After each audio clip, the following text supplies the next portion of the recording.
આજે આપણે બનાવીશું ચણાની દાળ ને દૂધીને જીરા રાઈસ. તો આપણે દાળને ધોઈ અને દૂધીને દાળને બાફી લેશું. દાળને ધોઈ લીધી છે, આપણે દૂધીને સુધારી લીધી છે. તો હવે આપણે હળદરની 1 ચમચી નાખી લીધી છે. આપણે 1 ચમચી આદુ પાવડર નાખી દઈશું અને સ્વાદ પ્રમાણે મીઠું નાખી દઈશું. તો દાળને બાફવા મૂકી દેશું. ગેસ ચાલુ કરી લીધો છે. હવે આપણે 4 સીટી વગાડી લેશું.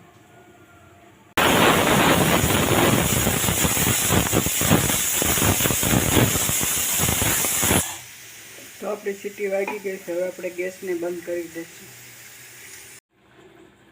દાળ આપણે બફાઈ ગઈ છે. આપણે વઘાર કરી લઈશું. તો આપણી ડુંગળી ઝીણી સુધારી લીધી છે. આપણે તેલ મૂકી લીધું છે અને ગેસ ચાલુ કરી દીધો છે. હવે આપણે વઘાર કરી લઈશું. તો આપણે 1 ચમચી જીરું નાખીશું.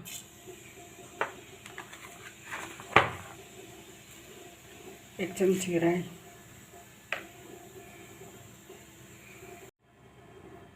તો આપણું તેલ થઈ ગયું છે. આપણે હિંગને 1 ચમચી નાખી લઈશું. તો હવે આપણે ડુંગળી નાખી લઈશું. ડુંગળી આપણી સડી ગઈ છે. આપણે હળદરને 1 ચમચી નાખી લઈશું.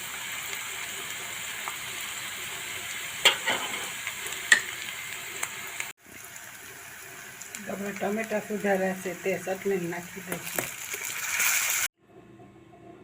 તો આપણું ટમેટું સુધારી લીધું છે અને આપણે લસણવાળી ચટણી છે તે 1 ચમચી છે.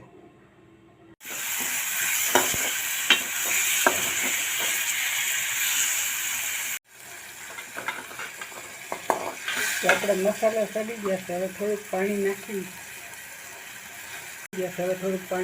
દઈશું.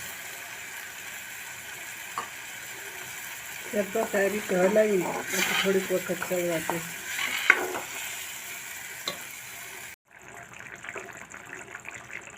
આપણો વઘાર તૈયાર છે. આપણે 2 ચમચી ધાણા જીરું નાખીશું ને 1 ચમચી આપણે ગરમ મસાલો નાખી દઈશું.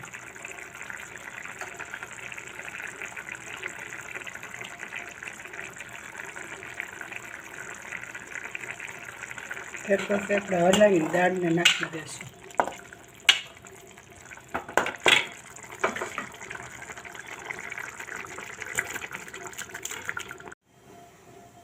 તો આપણી દાળ દૂધી તૈયાર છે. તો આપણે 1 ચમચી આંબલીની અને ગોળની ચટણી નાખી દઈશું.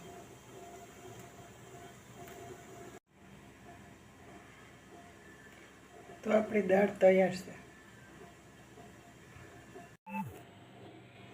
તો આપણા ભાત છે તેને પણ આપણે ધોઈ લઈશું.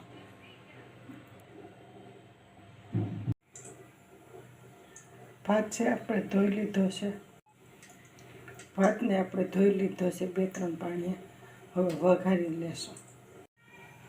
તો આપણે ભાત કુકરમાં કરીશું એટલે આપણે કુકરમાં તેલ કે ઘી મૂકી દઈશું. તો આપણે 1 ચમચી ઘી મૂકી દીધું છે. ઘીમાં વઘારીને ભાત કરીશું. તો આપણે જીરું નાખી દઈશું. તો રાઈ નાખી દઈશું.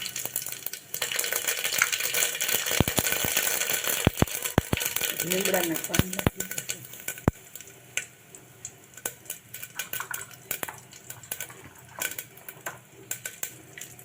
હિંગ નાખી દઈશું. ભાતને હવે આપણે નાખી દઈશું. તો આપણા 1 ગ્લાસ ભાત હતો તો આપણે 3.5 ગ્લાસ પાણીમાં નાખી દઈશું અને સ્વાદ પ્રમાણે મીઠું નાખી દઈશું. તો હળદર 1 ચમચી નાખી દઈશું.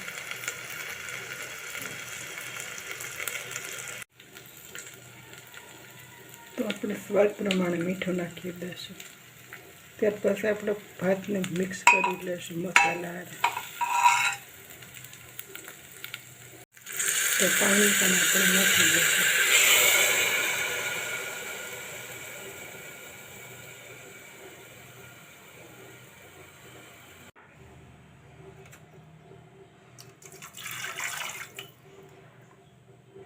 આપણે પાણી 3.5 ગ્લાસ નાખી દીધા છે. હવે આપણે કુકરનું ઢાંકણું બંધ કરી દેશું અને ગેસને ધીમો કરી દેશું. ત્યાર પછી આપણે 15 મિનિટ ભાતને ગેસ ઉપર રહેવા દેશું.